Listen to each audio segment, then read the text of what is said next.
When the whole family comes together to watch the game, nobody wants to miss a second of the action to run to the grocery store. With Instacart, you can get all your weekly groceries in as fast as an hour. Less time shopping means more game time. Let's go. Visit instacart.com to get free delivery on your first 3 orders. Offer valid for a limited time. $10 minimum per order. Additional terms apply. This is GoPowerCat.com publisher Tim Fitzgerald.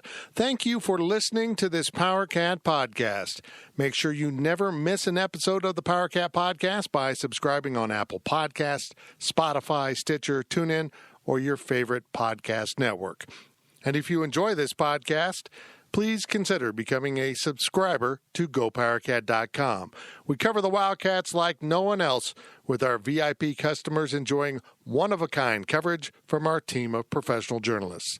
And sign up today for an annual subscription to GPC and grab a 30% discount on your first year. And now here's the PowerCat Podcast. The following is a GoPowerCat.com and Spirit Street production. You've discovered your link to GoPowerCat.com's PowerCat Questions podcast, presented by Fridge Wholesale Liquor, and it starts right now. Now, let's go to the WTC Gig-Powered Studios. Here's your host, GoPowerCat.com publisher, Tim Fitzgerald. Welcome to another edition of the PowerCat Questions podcast, where you ask the questions at Wabash Station, and by you, I mean our subscribers, and then we provide our answers unless we don't know, and then we sit here and stare at each other.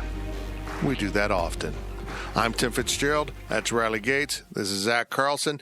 This is your crew.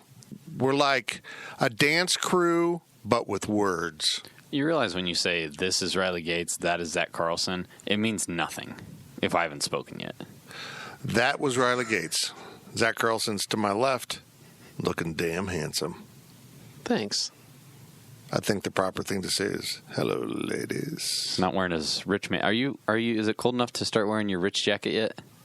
Rich jacket? What's Oh, rich no, jacket? sorry. You bought the hat, the Canada Goose hat. My bad. I forgot. I don't make Canada Goose money. Yeah, you bought the hat. And we're off the rails. Welcome to the podcast. We're sponsored by Fridge Wholesale Liquor. They're never off the rails. They're on the rails of selling delicious alcohol treats to you and your kids. What? No, to you and your family. There. Can you go into a liquor store and, That's better. if you needed a case of pop, say, and you want to go to the fridge, could you buy that if you're under 21? I would imagine so, I've always wondered that. but I'm not sure you're supposed to be in there to do so. And I don't know, is it you can't purchase items from a liquor store? You can't purchase alcoholic Well, items? you can't purchase alcoholic items, but I guess what I don't understand is if you can legally be in the liquor store. So you can be in it. Like someday when you're a man with young children. Well, I would always go in a liquor store with my parents when I was younger. Well, that's Beloit. Fair enough. I wonder if you'll be able to take little Jesse and Joe into the liquor store with you. Is Jesse a boy or a girl? Jesse doesn't know. Jesse's still working this out. Why did you name his kids after 2015 quarterbacks? That is kind of weird. That's very funny. Someone throw the ball to the tight end. How are our questions this week? They're good. There's a lot of, I almost wanted to say, we should do 2 podcasts, but then I was like, we have a lot of podcasts, and we don't have the time to do 2 podcasts. Quality questions. Good. That's good. The segment's brought to you by Tanner's. I made it into Tanner's twice this weekend. How? It was an exhausting weekend for me because I don't go out anymore. And I had about 40 fraternity brothers in town on Friday. Well, they were here Saturday, too. But I went out to see them on Friday. It was fantastic. Good for the soul to see your brothers. And then on Saturday night, one of my good buddies who we've never had a beer together was in town, was at the game, and then came down to see me. And we met at Tanner's, and he had a few beers before he got there. Good for him. Yes. We heard great stories I about love those weekends. Those days. I was pretty tired on Sunday. I was exhausted on Sunday, and on Monday I edited 40 photos for you. So you have this plethora of photos from which to choose for future stories. And then today I was at the press conference and thought, I never did my post-game grades because I did photos one day and rested the other. So they're up now. Photos are nice. Oh, they were up Tuesday. The photos are great. Steve Adelson, our guy's big time. Let's get it going here. Tanner's is great. The fridge is great. Zach is great. And the questions are great because Riley picked them, and you asked them, and I'm somewhere above average. And Riley's great. Riley's great. Yeah. Just had to hear you say it. Riley's great. Is this your way of telling me to go? Yeah, he said, here's your question. Here's your questions. Well, then Riley talked. Here's your questions from Wabash Station from Zach Carlson. Go. Here we go. Wow. Go. To start off, K-Stater RLG, it was his first post ever. It might still be his only post, but he got the score perfect, 24-17. All right, show off. You know Congrats. what? I want you to post more often, but really you should just shut it down. Remember that one time I had a post and I got the score exactly right and I decided never to post again because I can't do better than that? No, we don't remember that at all. He should post again this week and pick the Cats to win. Speaking Yes. of which, I had a weird thing happen on Saturday night. I want to talk about this. So I had a couple drunk older gentlemen, and I say that with all respect because I'm older, but they were a little bit older than me, and they had enjoyed their day quite a bit. And they told me, you remember so-and-so at the old site? He was always right with all of his predictions. And I'm like, I have no idea what that screen name is. I've never heard of that. It's odd. I just was like, okay, guys, have a good night. I'm going to... But I love it when they start with, hey, we don't mean to disturb you, but we're going to disturb you now. No, you did mean to disturb me. I had just walked in. I had just sat down with my friends. I had clearly gone out of my way to meet these guys, and then you intruded. Go, guys, go. And then they got up and left. Yay. From Purple Cheese, how did we beat TCU? All stats would tell you that's a game we lose. They had more points than TCU did. Next. Special teams. Yeah. I mean, the first 7 points were indirectly because of the punt block. Devin Anctil kept flipping the field on TCU. And that's a situation, not to interrupt you, but the punting, usually when we credit punting and... Not to interrupt you, but I'm going to interrupt you. All right, sorry. That's Go a ahead. common saying.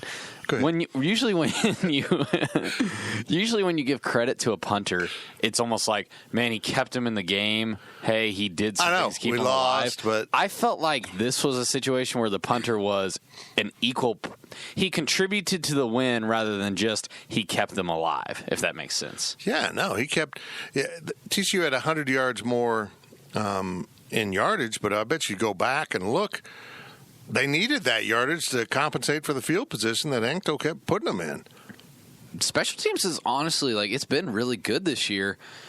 And it doesn't feel like it's been good because they've only had one kick return because we're so narrow-minded on they had special teams, you know? Once they got over the muffed punts, Yeah. it's been pretty good. It was good. I mean, now that Joshua Youngblood's returning kickoffs, there's a little more spark there, and he had a nice 30-some yarder. So there's a little more threat. It's coming along. They needed to take a step forward. You know, it wasn't a dynamic, everything's back to the way it was in the first 3 games step, but it was still a good step that led to victory. Now you're going to get your feelings hurt probably against Oklahoma, but other than getting injuries, you have nothing to lose here. Go play the game and then move on to your final 5 games and just try to keep getting better. Try to use this weekend against Oklahoma to continue to get better. But special teams, for me, were the reason why Kansas State ended up the opportunity to win.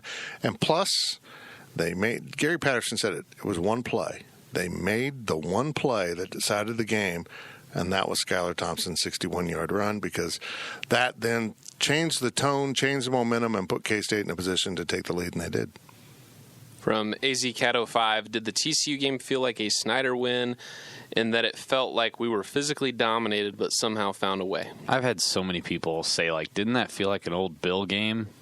And ugly and a lot of reasons they shouldn't have won it, and you could have easily seen them losing it at one point, but then they just made enough plays. You know, they made the weird ones. They made the 61-yard run, like you just mentioned. They blocked a punt, which you guys talked about when was the last time K-State blocked a punt. I'm having trouble thinking of like 5 notable punt blocks in K-State. You know, that just doesn't happen. Punt blocks don't happen a lot. Not anymore. Punt blocks have changed so much because of the way people are putting more guys back there to protect, and it's really a lot harder to get, that little window in. But they identified the window. I thought it was interesting. Kleiman said on Tuesday that Alexander hesitated on the first punt, and they told him you can't do that, and he didn't, and sure enough, he got the ball. The weirdest part of the win for me was just that they won by I mean, you don't even hardly have to take the last drive out. Just look at the running game as a whole. It was bad. They did not run the ball all that well, but they threw the ball incredibly well and very efficiently, I thought, even though Skyler's line wasn't great. I mean, they made plays, I guess. They made plays when they needed to, including in the red zone with the 2 touchdown passes. It was good. It was a serious sign of progress, but they still have plenty to work on, particularly in the offensive line and tackling, which Kleiman pointed out. That was probably one of 3 teams in the conference they beat that day with that performance. Yeah. Maybe 2. KU looked good. Yeah, it's just one game. Yeah. From KSU number 1, how ballsy or not smart was that 4th and short play call? I'm assuming he means the one that they got it? On the game final drive? The one at the end, yeah. I didn't think it was too ballsy. Yeah, I expected him to go for it. I can't remember. I didn't bring the stats in. I can't remember where they were at the field, but it wasn't a gimme field goal. Right. So, no, I mean, it was into the wind a little bit, and so it wasn't a gimme field goal. Yeah, it was ballsy, but Blake probably nails it, I think. Yeah, in all likelihood, but Kleiman's right. You want the touchdown to make them have to score a touchdown because that changes everything. Yeah, credit Skylar Thompson. He was not getting tackled. I mean, he made his way to just past the yard marker, and on they went, and then he had another run for a touchdown. Since I don't think there's a question about it, the 61-yard run, it doesn't – I still, to this moment, I can't believe how open it was. And it took them so long to recognize what was happening. I'm like, where the hell are they? I thought a penalty was thrown or something, and Skyler didn't hear it, and he's taken off running, and I'm like, literally 2 plays before that, I looked at D, and I was like, this game's going to overtime, isn't it? Like, I knew that the game was going to overtime. D looked at me, and this is truthful. It looked at me, and I said, they're going to win, don't worry. And he goes, really? And I go, I don't know why. I think they're going to win. Because nothing up to that point had indicated they were going to come back and score, particularly when they're sitting at the 5-yard line. My favorite thing of that run, though, was Tyler Mitchell. Trucking along, trying to keep up with Skyler, like, I'm going to block for you. I'm going to block for you. And about 30 yards down the field, screw it. I got to slow down because I'm an offensive lineman, but I'm still running. And then Skyler started to turn out, and he's like, you're on your own. It's too bad Skyler wasn't Jesse and had that deceptive speed. But back to the question, I don't think it's about going for it on 4th down as much because it was so short. The play call itself, Skyler rolling out, losing a bunch of yards, and then he gains it in the end. It should have been a quarterback sneak. It shouldn't have been whatever he did. It couldn't because they weren't. The offensive line was losing the line of scrimmage. Normally, you would say a sneak or a handoff, but I mean, honestly, 32 carries for 33 yards outside of that 61-yard touchdown. And you take out the yard he picked up on that play and the 3 yards for the touchdown or whatever it was, they were in the hole other than that last drive. So, no, you couldn't count on just going straight forward. So if you were going to go for it, you had to get it on the edge. My mistake. I thought he just meant going for it. Yeah, I did too. You could have done the Winston Demo package. Just what is it? 3 guys behind the quarterback, and then just everybody just shoves, and you crush your quarterback into a million pieces, but he gets the first down. Or they could have handed off to Jackson Dean, who I swear to God every week gets a little bit bigger. He might be an offensive lineman in a few years. It's too short. That's a joke. That's a joke. I just want to roll him at people. I mean, he does. Just taking him out at the legs. Illegal chop block. He didn't do anything. It's just momentum. Yeah, he's just doing his thing. From AZ Cato 5, were you surprised when TCU put in Alex? Oh, yeah. It was such a K-State move. Everyone's been saying that. Hey, we're running the ball. We're moving it pretty well. And let's put in the running quarterback to throw. Momentum gone. I don't get... Gary Patterson's a smart coach. Like... I feel like he put him in as an obligation to play him. Thank you. I was going to say it too. I don't know if he does that in any other game if they're that clicking that well offensively and Duggan's playing well if they're not in Manhattan facing K-State. And from the comments, I'd have to go back and look, but from the comments of K-State, they had something ready for Delton to come in as a runner, and I think they recognized it, so they switched to passing plays. It was bizarre. Man, that was a very disappointing performance for Alex, obviously. Not for K-State. I mean, they did a good job against him, but I just felt like they didn't put him in a great position. It was almost exactly like what was happening there between Skylar and Alex at the end, where you get put in a tough position because they're ready to stop your skill, and then when he only got the one series, like he didn't get another shot at it. It was weird. I felt kind of bad for him, but was happy that K-State didn't have to defend him because I felt like he might have broken a few. From Ricky Ticky Tabby, what is going on with the offensive line play? Were they really just that overrated? I don't think they're overrated. I just think they're having problems adjusting to this system. It looked good early on when they were clearly physically better, but they struggled at Mississippi State a little bit, but they were still physical. I don't feel like they're physical anymore, Riley. I don't get it. It's tough to it's tough to show what we mean when we say it, but the phrase, they're not mean anymore, they're not nasty anymore, it's very true. It almost feels like now they're just like, well, hey, as long as we don't lose yards and as long as Skylar doesn't get sacked, we'll be all right. No, you should be like, we need to pave the way for 6, 7, 8 yards a carry. We need to do that. I mean, they've lost their spark, and I don't know what it is. I don't know what's happening because Connor Riley is a good offensive line coach. And the times I've noticed, I'm seeing guys that are too upright. They're letting defenders get under their pad level. I'm a little disturbed by what I'm seeing right now from that offensive line. If they don't clean it up and get a lot better, K-State's really going to struggle to get 2 more wins. The one that stuck out to me was if you watch Fast 5 with Travis Tannehill on the site, if you're a VIP member, you can watch that. 30% off an annual subscription. He points out it was one of the ones where Skylar just got obliterated and lost like 8 yards, I think, on a sack.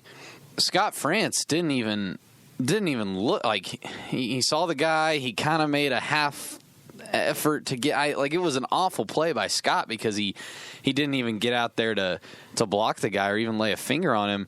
And that's just not something that Scott does. Scott's been really good for 3 years now, and he's been a smart tackle, and he looked like a freshman there. So I don't know what's going on with him right now, but it's really disturbing. And somebody posted on the boards this week that the offensive line doesn't like Connor Riley, and I'm not saying that that's not true, that one person might not have an issue with him, but unless these guys are really good liars, they all feel pretty comfortable with Connor Riley. I think they could like his system. I just don't know what I can't point to the issue, and every time you ask them about the issue, the only answer you can get is consistency. That's all they say. Oh, they are very consistent. They're consistent at missing blocks. Yeah. I don't get it. Yeah, I don't either. This is the podcast debut of Olm D. Welcome, Olm D. OLMDEE. Welcome. Third post to the site. Should be around more. Buongiorno from our French correspondent. Do you have a French name? Pierre. It's the most. He just thought of it. He could. I am Pierre Cliché.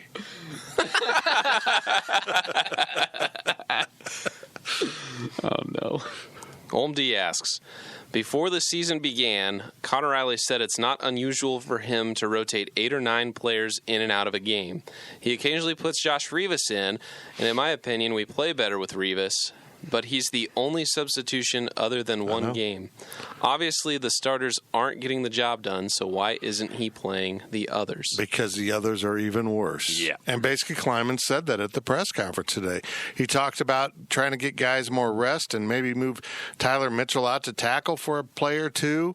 I guess it was Scott France who got hurt earlier in the year, and they moved Coltmeyer to left tackle and put Mitchell to right tackle and put Rivas, and they've got 6 guys they feel good about, and the rest they don't feel good about. Maybe they've got some freshmen, maybe they do. I don't know. I'm willing to go out and say it, and it's not calling anybody out, but I feel like we have been misled a little bit over the years in terms of the youth up and coming, the freshmen that sign. Oh, wow, in practice, this guy is really standing out. He might compete for a starting spot. And he might be standing out in practice, but that doesn't necessarily mean, if he's going up against a second-string D-line or something like that, or third-string D-line, like, what does it mean? If he's hitting a bag real well, what does it mean? I think the fact that the fact that this offensive line is struggling as much as it is, and the fact that we are seeing these same 6 guys continue to struggle just goes to add to that to that thought. Yeah, the rest of the line is nowhere near what Connor Riley wants out of his group, and he's just going to ride the ones that he trusts. At some point, I think the old staff was just like comparing their players to their players, so the best players look better than everyone else. I mean, it's the same thing. In a room full of 400-pound men, I'm the skinny guy. And, that's just the way it is. When you compare things like that, someone's going to come out and be the best. This roster's in trouble, and there's no doubt about it. And they've got to rebuild it. I'm fearful that next year will be really tough because it's not just going to be a young offensive line. It's going to be totally rebuilt. They're going to have Rivas and a bunch of other guys, some JUCO players, and it's going to be a process. It's going to be a process. From Adam K63, did Coach Messingham save the quarterback run game until the right time in the fourth quarter? So weird that if like you mentioned on the Insiders podcast, if he was sitting on it that long, that's a lot of patience. Well, someone claimed that they ran it earlier in the game. I'd have to go back and look. I don't remember that exact play, but yeah, they got the Skylar talked about in postgame. They got the exact look they wanted. And then Coach Kleiman talked about how they had done a better job covering the crossing routes across the middle, but to do so, they had to turn away from the quarterback, and they lost eyesight on the quarterback, and boom, it all fell in place. And I've never seen a run that open. Never in my life have I seen the middle of the field so vacated by everyone. It was incredible. Does anybody remember, and might not, did he check to it? Does anybody remember that? I don't think so. I think it was a call. Okay, because I was going to say, man, if he checked to that was really impressive to see that. But, I agree with you. I think it was called. But. I mean, that feeling of having the play call, breaking the huddle, and then seeing the defense and going, this is the exact defense we need for this play call. If it took him that long and Messingham knew in the back of his mind, like, all right, we're going to burn this at the right time. That was a pretty good play. Messingham called a very good game. Yeah, it was his best, I think. Yeah. He finally mixed it up. Even though the running game was struggling, he made a point with it. He didn't get away from it. I know they struggled, but they still made TCU commit to stopping it, and they didn't just abandon it. So there's something to be said about that. And then, those play calls. Both routes were different and really well done on those touchdowns. Leonard's just, popped the seam, and he was right there. And I thought Wyking Gill ran a great route for that touchdown because he started to the flag, stepped in, stopped like he was going to just, catch the ball over the middle, and then took up that seam, and Skylar hit him. So Skylar was on the money when they really needed him. More Wyking Gill, please. From Fervent Purple, Skylar seemed a little more comfortable in the TCU game. Was this because of extra time with the bye week prep, being more familiar with reading a four-man front defense, or something else? I think he just got going early. I think he got the success he needed. As we've stated multiple times, he's a very mental player. If he's not good at he's not good at overcoming it when things aren't going well because he thinks himself into poor decisions or a bad, whatever it is, and you get the punt block from Alexander, you get a play action tight end pass to a guy that's just couldn't have been more open, and you hit him on a touchdown early, I think that gets you going. And, I mentioned earlier, stat line might not have been beautiful. What was it, 11 of 24, something like that? But, I mean, he looked comfortable. Like the question said, he looked a lot more confident than he had in recent games. And I really do think it was getting success early just sparked him there. Well, I mean, you can't define how important that blocked punt was that set them up for 7 quick points, and all of a sudden they're playing with a lead. They never trailed in this game. So that's a lot more comforting than when you fall behind and then, it's 2 scores and now it's 3 scores, and it just kind of spirals. From PowerCat Ryan, the staff seems to love Joe Irvin. Why are they still trotting Harry out there? I think Harry Trotter's a good running back still. I think He's he does smart. some things they like, particularly being available in the passing game, although they did a good job. TCU did a really good job of covering the backs. I need to do a better job of watching him, too, on pass protection. If he's good. Full disclosure, haven't exactly analyzed that part of his game totally. But he's a guy that has plenty of experience on the field. Joe Irvin's a true freshman that's played, 3 games? So, he might be more athletic, he might be faster, all this stuff, but he's not going to have the experience that a guy like Harry Trotter has. And I think it's a little unfair to pin it all on Harry because of all the struggles of the offensive line that we mentioned earlier. James Gilbert's still having a little bit of success, but that's just because he's a more powerful runner than Harry is. When you can't get a hole, when you've got a defender right there when you get the ball, it's tough to get going when you're a guy like Harry. His game's just not equipped for that. I mean, Gilbert's got more experience. He's a little bit shiftier, so he's going to have some success. He can make people miss maybe, but, the running game's just dysfunctional. Last question of the first half from Wildcat Wabash. Please tell me I'm wrong, but after that TCU win, I feel even more convinced we won't be making a bowl game this year. Our offensive line can't block anyone in the Big 12 consistently. Skyler is missing wide open receivers on touchdown passes, and our defense has a problem tackling all year, and it seems to only be getting worse. Am I being too negative after a win? Yeah, the tackling got better. I mean, it wasn't markedly better, but they only had the one explosive play. Their longest pass completion was 17 yards. The longest run by a running back was 13 yards or something like that. I know at times it felt bad, and after the game I was pretty harsh in the post-game podcast, but in hindsight they did limit things with that defense. They didn't give up the huge plays. They showed some diversity on offense that they haven't done. They stayed committed to the run, even though it wasn't being overly successful, and that makes a defense do things. Special teams came through.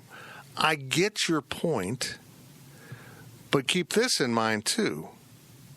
K-State hasn't played the other 3 programs with new coaches that are going through some of the same things, the ups and downs, the inconsistencies. So let's get to those games. That Kansas game's huge. I want to see what KU does with Tech this weekend, because now that Brent Dearman offense is more on film. If they'd been watching the Boston College game, they would have understood that Dearman was calling the plays in that game, despite NCAA rules, because they put up 48 points in both games. I mean, that's the only time they've had effective offense. But RPOs aren't like he split the atom. I mean, they might be good at them, but they're RPOs. Everyone does a form of them, and if you're not preparing in practice with your ends and safeties and understanding all their assignments and being loyal to that, you're probably going to struggle in the game. And Texas was being Texas and didn't care and just thought they could beat Texas and get through, which they did. Let's see what Tech does with KU. Let's see how effective that KU offense. If KU trashes Tech with a bunch of yards and points, I'll be worried. Yes, I will, but they're still really winnable games. I truly believe K-State is a better team than KU and West Virginia. Both will be home games, although one will be in Lawrence. And Tech, I'm not sure about. I can't figure them out. The game's in Lubbock, so maybe that one's a little more difficult. But they can win all 3 of those. they're not going to beat Texas. They're not going to beat Iowa State unless fluky things happen or a miraculous breakthrough happens. That's just the truth. I was going to say all of that, and you kind of summed it up. But, I mean, the tackling thing, look, they were pretty bad at times. But when you miss 4 tackles on one play that they scored on, that tends to blow up the issues a little bit more, and obviously. Hopefully it humiliated them enough. Look, it's not like they're physically incapable of doing it. They are choosing not to listen to their coaches and tackle with proper fundamentals. I don't have much tolerance for that. Yeah. They've got to fix it, and the only way they fix it is listen to your damn coaches and do it right. Stop trying to go for the hit stick, man. I get it. It's cool. I get it. You get to put it on your film, but I'm sick of it, man. Nothing you do on that play will look nearly as good as the play looked for you in terms of being bad when you get trucked by a 180-pound slow white quarterback. That should be humiliating. Mathematically, they're at 4. So, not to sum up your question and oversimplify it, but you should actually feel better. They are one step closer. But like Fitz mentioned, they still have to play KU, West Virginia. Texas Tech is whatever they are. And you just never know when you're going to sneak up on somebody like KU sneaked up on Texas. Maybe K-State beats Iowa State. You know, I wouldn't say right now, but maybe they do. So you just never know when something like that's going to happen. 6 games left. I feel very good about them getting 2. Even if they just struggle a lot, they will find 2 wins somewhere. I feel very confident saying that. That's it for the first half of the PowerCat podcast this week. We're sponsored by The Fridge. That was sponsored by Tanner's in that segment. And we'll be back after this break with more of your questions from Wabash Station. And that segment will be sponsored by the High Low. Stay locked in. The PowerCat podcast will be right back. Is your January looking dry? Get some lotion. Get a humidifier. And better yet, get Drizzly, the go-to app for drink delivery. With Drizzly, you can compare prices across local stores to get the best price on a huge selection of drinks perfect for dry January. Every single time. Non-alcoholic wines? Have a look. Ready-made mocktails? Grab a straw and order them up. Beer without the alcohol? Yep, take your pick. You can find all of them here, in the app, in that phone that's in your hand. Could it be any simpler? Nope, not a chance. So shop for great deals on all your dry January beverages or other drinks and get them delivered to your door or blanket fort, maybe. Download the Drizzly app or go to drizzly.com. That's DRIZLY.com. Must be 21 plus, not available in all locations. And don't forget to lotion up your elbows. They're looking a little dry. Imagine the softest sheets you've ever felt. Now imagine them getting even softer over time. I'm here to tell you about Boll & Branch and how you can discover this new level of softness with their iconic sheets. In a recent customer survey, 96% responded that Boll & Branch sheets get softer with every wash. They source the rarest 100% organic cotton for an incredible softness to start. Then they skip the toxins and harsh chemicals for a natural feel unlike anything else, and it all comes together with their signature weave. This special design feels buttery, breathable, and unlocks new levels of softness with every wash, and they stand behind their promise of softness. With their 30-night guarantee, you can wash, style, and sleep in their sheets for an entire month. If during the 30 nights, you don't love your sheets or feel them getting softer and softer, you can send them right back. No questions asked. So head to bollandbranch.com for 15% off your first order with code Odyssey. That's BOLL and branch.com. Exclusions apply. See site for details. We now send it back to Fitz in the WTC Gig-Powered Studios. Welcome back to the PowerCat Questions podcast, sponsored by Fridge Wholesale Liquor. Tim Fitzgerald, Riley Gates, Zach Carlson, right here in the WTC Gig-Powered Studios, which is warm today. I don't know why. I don't feel it's warm, but I think I'm sweating. But I always sweat. It's actually a condition. What? It is. Sweating? Yeah, like if you can just sit there and just kind of sweat, not like your head, like your armpits, your hands, things like that. It's a medical condition. You're a chronic sweater. Yeah. Oh. I went to a dermatologist to check it out. Did they prescribe you deodorant? Yeah, it burned myself. Then they suggested plastic surgery and stuff like that. To do what? Close up sweat glands. And I was like, nah, I think I'll just sweat through my shirts and Can't buy they give new you shirts. like Botox for that? Botox, that's what it was. Not plastic surgery. I'm sorry. Botox. But it not cheap. Breaking. Riley Gates had Botox. Also, I don't think it's safe to close up your sweat glands. Just, it sweats out another sweat glands. I don't want to know where that's going. So I'll just sweat through my shirts and buy new ones every now and then. Well, we're off to a good start. And this isn't even the overtime. We're rolling here on the Questions Podcast. We're sponsored by The Fridge. Deals so good, you won't sweat it. All I'm thinking about right now is that Montez Sweat Old Spice commercial. They're so good. I know they are. You talk about marketing. Like, come on. How did nobody else jump in on this before? I have an endorsement deal. It's from the High Low. It's true. They feed me pizza. I say nice things. It's a great trade-off, actually. Look at me. I'm making the most of it. Here we go. Your questions from Wabash Station. Let's get this thing going because this is not the overtime, and it went in the crapper. Zach. Big welcome back to MECat14. First time in a long time. Not making any excuses, the defense needs to wrap up and tackle better, but how frustrating is it for a defensive player to tackle a running quarterback knowing that he could slide at any moment, and if you touch him, it's a flag? Can you just insert the Ryan Black rant into here? Man. But, I mean, it's true. It's Well, a joke that quarterbacks get this special treatment. If you haven't heard the PowerCat Insiders podcast, you need to go listen to that. We talk about it quite a bit, but I didn't get to say everything I wanted to say because Ryan Black went on a rant that was fantastic. I think it ended with LeBron James. I don't know how we got there. Max Duggan was faking the slide. You can see him do it earlier in the game. K-State would pull up because God knows once a guy starts his slide, you can't hit him. I think once they do that, the first time they do that, they should get an unsportsmanlike conduct call for that. It should be a 15-yard penalty. If they do it again, they should be told you are no longer afforded the protection on a slide. You might as well just run through it because you don't get to slide and be protected.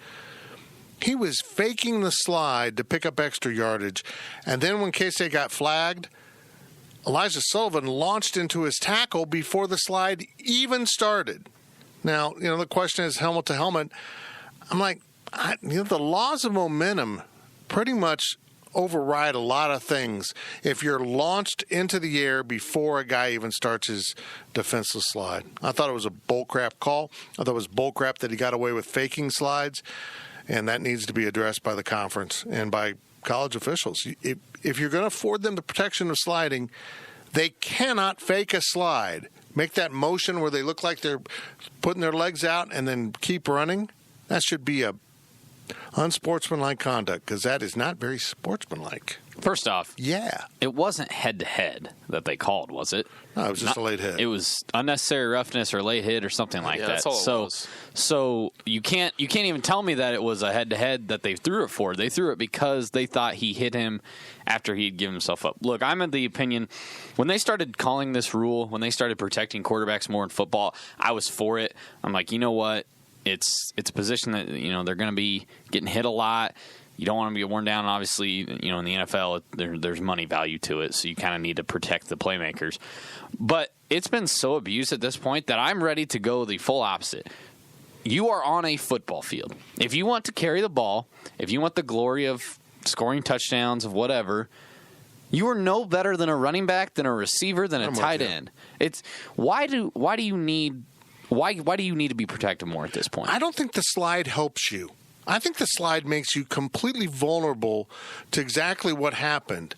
A guy that has already launched into his tackle is going to hit you when you're absolutely defenseless. If they want to be protected, dive forward. Cover up the ball, cover up your head. I mean, how many times have we seen a late hit, even if it's unintentional, bounce the quarterback's head off the turf, and then you got a concussion? I wouldn't tell my quarterback to slide. 1, you lose yardage. 2, I think you're more prone to injury, not energy. If sliding gave you energy, I'd be sliding all over the place. Man, I'm just wussy football. Take the hit. Be a man, Zach. There's no sliding in this podcast studio. There should be no sliding on the football field. I don't know how that makes sense, but I'm going with it. All right. There you go. From Cat Rock, it seems that teams are attacking our power blocking scheme with 3 defensive linemen and sending 1 defensive end who stands up to attack the pulling lineman. Will our team adjust to this, or are we going to stick with the same plan of attack every game? Well, I think a lot of it depends on what defenses do. Are they going to continue to throw the 3-man at them? Are some of them going to go 4? Why would you throw 4 at this team at this point? That doesn't make any sense. I would continue to throw 3 at this line and make them beat you, but I don't see a major shift in philosophy coming because I think that they think this works. I think that they believe it can happen. I just think they're not executing, they're not getting the job done right now. And we've seen it work. I know it was against inferior opponents. I get that, and I'm not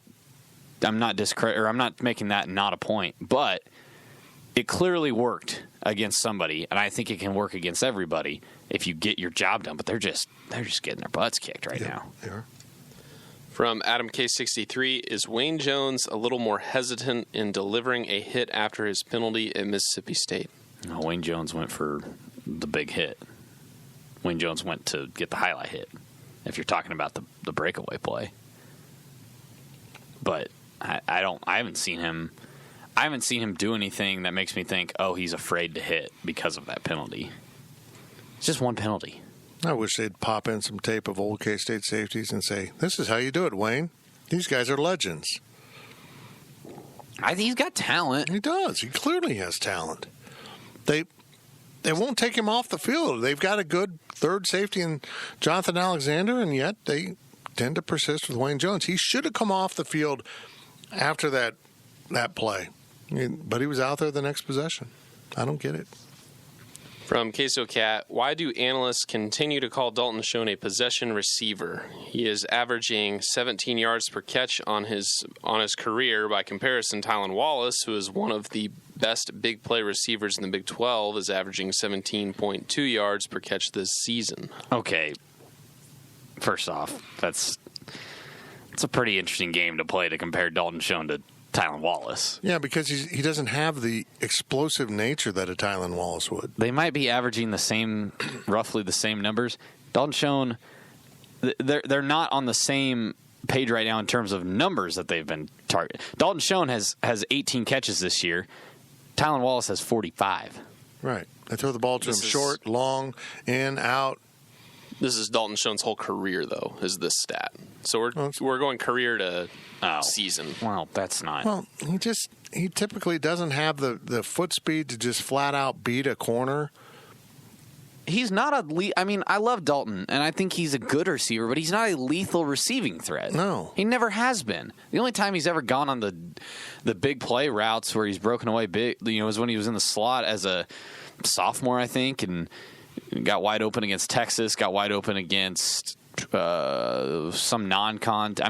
But he had other good receivers out there. Yeah, the big guys were not covering him. He's a quality receiver, and he's made some really good plays this year. He had a comeback on that first possession of the second half. I know they only ended up scoring 3, but he had a great comeback on that route and got him a first down and eventually the field goal. So Dalton is doing exactly what I think is asked of him, but you cannot ask him to be the deep ball threat, to be Tylan Wallace. And honestly, it's a little unfair to sit here and compare him to guys like Tylan Wallace, Jalen Reagor, the list goes on in the Big 12, CeeDee Lamb, because he's just not that player, and he never has been, and he never will be. Right. From Infected Testicle, what would be considered a moral victory against Oklahoma? You catch them drinking, and you tell them about drinking's bad for you. Why would we tell them that? Then they won't go to the Fridge Wholesale Liquor. Oh, that's right. Well, I was just trying to think of morals. Seriously, I think if you compete with them, you don't give up. If you measure yourself against your previous performances, ability to block and tackle, if you feel like you step forward in those categories, I don't know if it's a moral victory, but it's showing progress in the face of a national title contender, I think would be nice. If you don't let Jalen Hurts run crazy on you, which he will, then that's a moral victory. If you keep him bottled up, I don't know how you do it. Look, for me, it's not. I mean, we said going into Mississippi State, we said just don't go get embarrassed. Don't get blown out on the scoreboard. And honestly, I carry a little bit of that into this Oklahoma game, but I also am of the opinion that the score isn't. Look, they're going to lose. The score isn't all that crucial to me. It is about, did you run the ball better in this game? Because you are atrocious at running the football right now. Mm-hmm. Did you wrap up better? Did Jalen Hurts go for big touchdown runs because he had a great hole and the line blocked well and he just out-schemed you? Or did Jalen Hurts go for a big touchdown run because Wyatt Hubert missed him and then Elijah Sullivan missed him and then he beat Wayne Jones and Denzel? How did those plays come about? And it's not going to be something you can measure on paper, in my opinion. We're not going to be able to look at the stat book at the end of the game and go, yeah, that was an improvement. You're going to have to watch. Unfortunately, you're going to have to watch 60 minutes of this game, even if it gets ugly. And I think if you do that, I think you can actually point out the fact that, yeah, we got better in this game. But if you continue to regress, I mean, even against Oklahoma, I'm going to be pretty disappointed. If you go from 2.8 yards a carry to 2.2 yards a carry, or whatever those numbers are at, going to be pretty disappointed. Yeah. From Purple Powerhouse, going forward, which games are the must-win games? Purple Powerhouse thinks KU and West Virginia for sure. Not sure if we've got the weapons to win any of the rest realistically, but he hopes he's wrong. Texas Tech has... I can't figure them out. They're good, but they're not unbeatable. Right. But I agree with him. You have to beat KU and West V. You just want to beat KU no matter what. You can't let them have that. It's going to set a dangerous precedent moving forward if they lose KU. Mm-hmm. That's a recruiting tool for 12 months right there. It's unfair to call Iowa State a must-win. But what have they shown that really makes you think they're unstoppable? I mean, their points per game have gone up this year. Surprisingly, I don't get it. Well, they've turned it around from struggling in the middle of that schedule to now they're really racking it up. Their stats are also a tiny bit skewed because they put up 77 points against UL Monroe in week 3 or 4. So take it with a grain of salt. But they do look better. So, no, I guess I can't say must-win. I'm going to retract on that. I can't consider it a must-win, but I think that you could and almost should win that game. Probably only 2 must-wins, though, on there is West V and KU. From Purple Cheese, if we played KU this weekend, do you think we win? Yeah. I mean, it'd be tougher. I don't know, man. I want another game in there to put more on film of this KU offense. Yeah, I do too. KU's got some good offensive tools. They got a good running back. They got a couple nice receivers. Andrew Parchment is a dog. Yep. I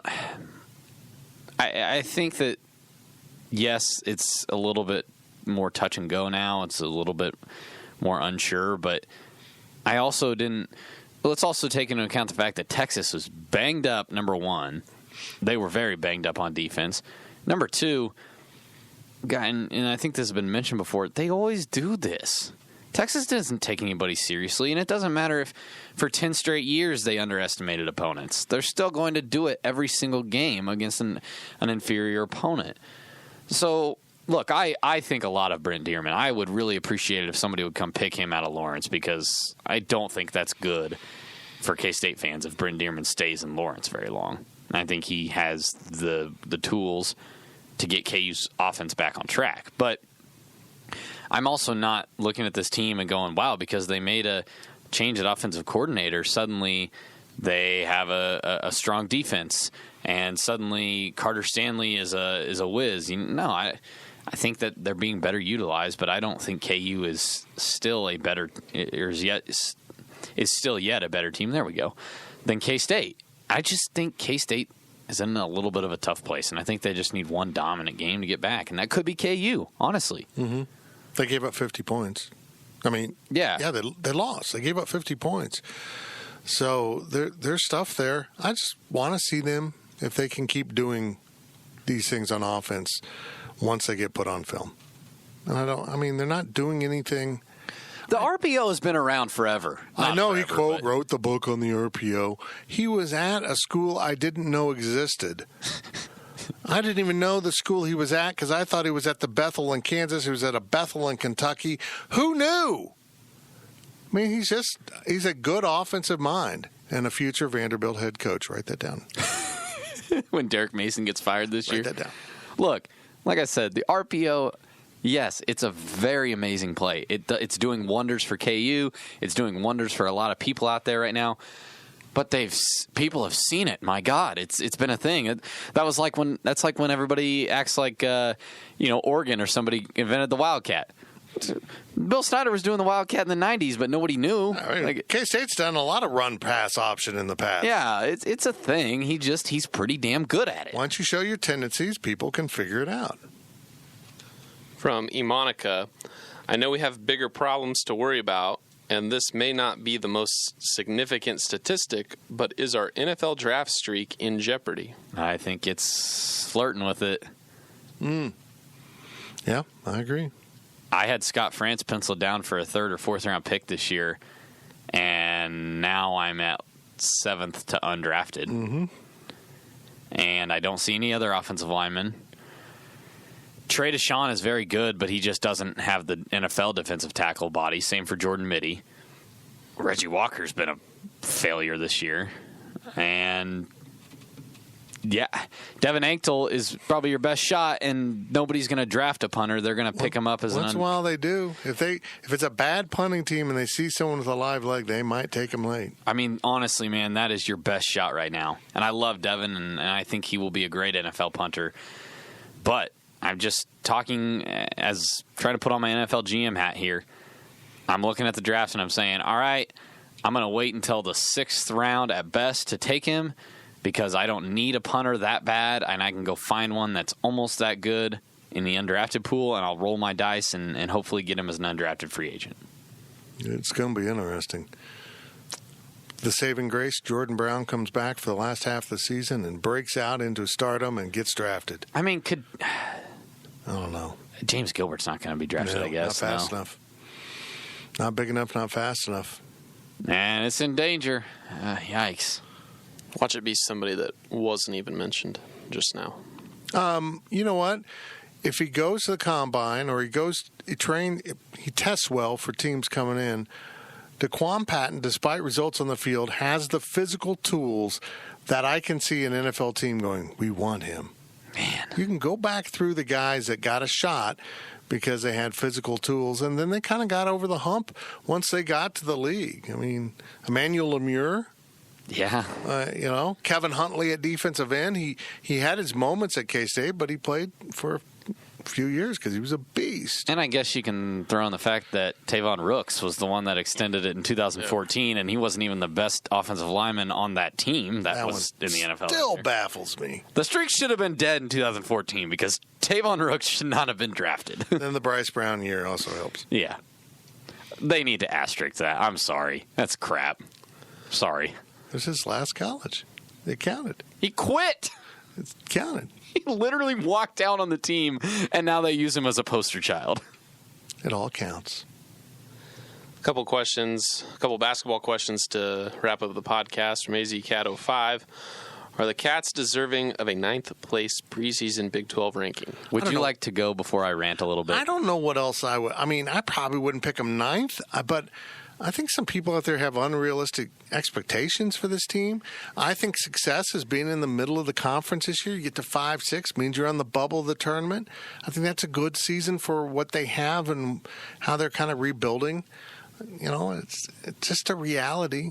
I don't vote in these things, and, it's kind of a muddled mess below KU. There's some teams better than other teams, but K-State seems low at 9, but I don't know who to say would be below them.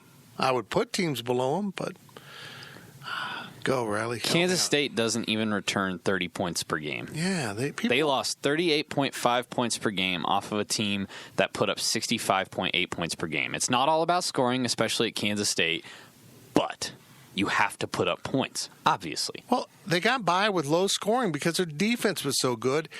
And their defense isn't going to be nearly what it was with those seniors that had played that defense for years. Bingo. Look, I love Xavier Sneed, and I think he's going to have an NBA future. I love hopefully an NFL future. He gets drafted. I love Cartier-Jada, and I think he's very athletic. But facts are facts. Cartier-Jada has not been in this role before. Even when he was starting and Cam was coming off the bench, it wasn't the same role because you always had Cam there. And plus, people didn't know that much about Cartier because, he had the season where he didn't play the whole year. Last year was a little bit interesting. I'm not saying I'm not sold on Cartier. I clearly am. I'm not sold on him yet in this role. I just need to see how he handles it. Facts are facts that you might be starting 2 freshmen on this team. Mm-hmm. And that's pretty scary. Also, stop throwing out the fact that they won the Big 12 last year. I get it. Yes, it sucks that you went from Big 12 champions to predicted almost dead last, but you're not the same as Texas Tech. Why? Texas Tech brought in a million times better recruiting class, and they played for the national championship last year, brought back some of their pieces, not all the key pieces, but they brought back a few from that national championship team. It's not the same. Championship contending team. Runner-up. Whatever. It's not the same. And I know it sounds like I'm just railing on K-State, but I wouldn't have put them any higher than 7th. I did a poll with CJ Moore from The Athletic. I put them at 8. I don't have anything that... Now, I think they'll finish higher than 9th. I do. But I don't know if they'll finish higher than 6th. I see them right in that 8 and 10, 7 and 11, 9 and 9 range. Somewhere in there. What's interesting about it is I'm criticized as being a Bruce hater, and they're probably only Bruce. I'm being very realistic here, but I am the most optimistic about Kansas State basketball that I've been at any point because I see a future. I don't see it kind of pieced together year by year. This recruiting class and next year's recruiting class are the most tangible influx of talent he's had at K-State. He picked up some great pieces when he took over, and he made the most of it. Then he reloaded after some bad years, and those guys were cornerstones of the program for 3-4 years, and then they won a championship in their senior year. That's great, but I'm not into constantly reloading that takes 3 or 4 years to get there. I want to see results, and I think next year they'll be better. But right now, it's a little more tangible to me, particularly if they come back a year from now and put another good recruiting class together in 21. So I'm just telling people, be patient. This really will be a process. I don't like the fact that you have to rebuild so much after, being this far in your tenure at Kansas State and winning a Big 12 championship, that you lose that much of it.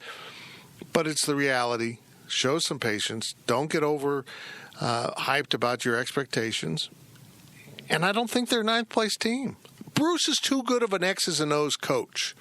He does a really good job of not being awful. That sounds like a backhanded compliment, but there are games when you would think they would just collapse, or times when they'd be really bad. And he gets them, he massages them, he handles them, he gets them there. He's really good at that. So they're going to be better than people think, but they're not going to be in the top 4 in this conference. I'll be stunned if they are, because if they are, holy cow, the future's incredible. That means Xavier Sneed and Cartier-Jada have blown up. That means the freshmen are really good. That means Levi Stockard came to life like Frankenstein's beast and got up and started doing stuff. And Mikal Moline started playing like we know he can, but he doesn't. For whatever reason, nobody can figure out why.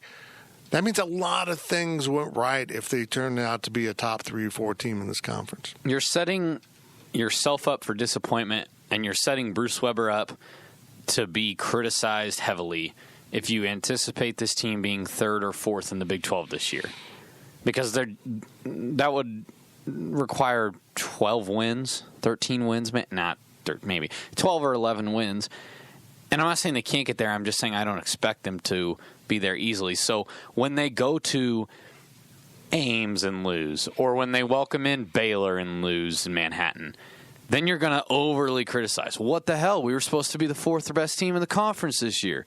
If that's where your expectation is. I'm not saying you should expect less. I'm not saying you should settle for mediocrity or ninth place, but I think you just need to take a step back from the Big 12 championship, give it your realistic thoughts, and give them a fair shot at being placed in the polls. And, that's 6 to 9 in my book.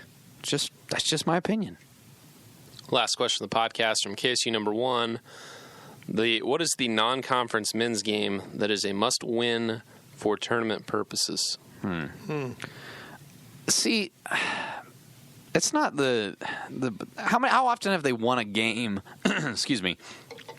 I've never looked at their non-conference wins and said, like, wow, that put them on the bubble. Pull it up, read it off, because I want you to understand this.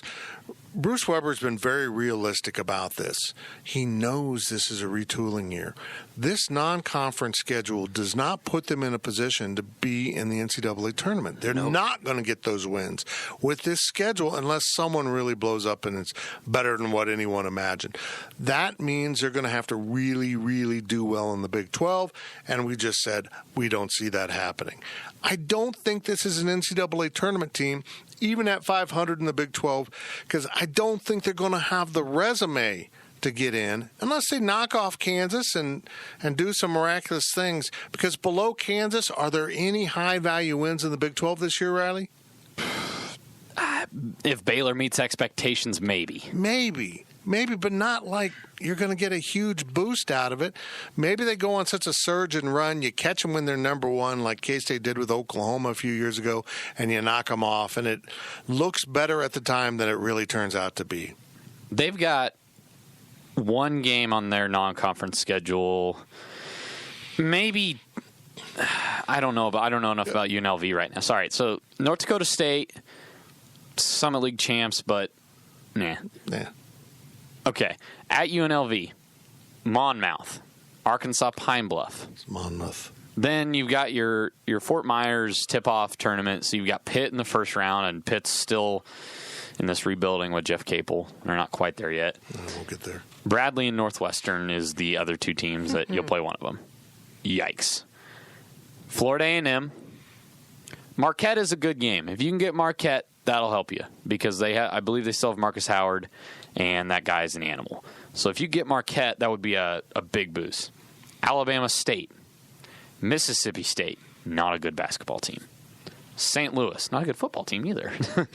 St. Louis and Tulsa. I look at the schedule, the non-conference schedule, and I see quality opponent in North Dakota State because they do return literally everybody. I mean, that'll help your rating, your RPI, whatever they're using now. I see going to UNLV as a bit of a boost because it's on the road. It's a true road game. I'll be there for you folks. I think. I see Marquette as a boost. So to answer your question, it'd be Marquette, because that's really the only game of hyper value, not even hyper value, of value on the non-conference schedule. St. Louis, Tulsa, UNLV, Mississippi State, all names, sort of, and not a lot of value there. North Dakota State, not a great basketball name, but some value there because they might be the best team in the conference. So I'm not saying it's not the worst non-conference schedule he's had in 3-4 years. But it's also not one that's littered with big wins to kind of boost you up over the hump. You need to get out of there with maybe one loss in the non-con, 2 at worst, and then rattle off probably 10 wins in conference play to make the tournament. I don't know that maybe 9. I mean, you just said they weren't. You just said at 500 they're not. Well, not. I mean. They can go to Kansas City and pick up a win or two. Okay, yeah. Again, let's say 10 wins against Big 12 competition. Yeah, it's going to be tough. There's just not a lot of value on that. He didn't pull a Jim Woldridge, in which there's absolutely no value on your non-conference schedule. I mean, I think it's a fine schedule. I think it'll be kind of entertaining at times, but the bottom is really bad. Florida A&M, yikes. They're the Rattlers. Do you think we can get the Marching Cobras back for that one? That was great. When they played, hold on, no, it was. Didn't they play Florida A&M in Kansas City at one point? Yeah, they had a high school band play for them. Yeah. It was awesome, and then the Marching Cobras too. I miss the Marching Cobras. That is the Little known Marching fact. Cobras was my childhood coming to K-State basketball games. Little known fact, they're not actually cobras. What? Yeah, those are human beings. There you go. That'll wrap up the podcast now that I've acknowledged you. That's a verb. Knowledge. I thought you said acknowledged. No, it's a verb, and I acknowledged you. Gave you knowledge. Knowledge. Duh. Acknowledged you. That's it. Thank you, Hilo. Thank you, Tanners. And thank you to the fridge. Because when I need you, you're always there. Unless it's after 11.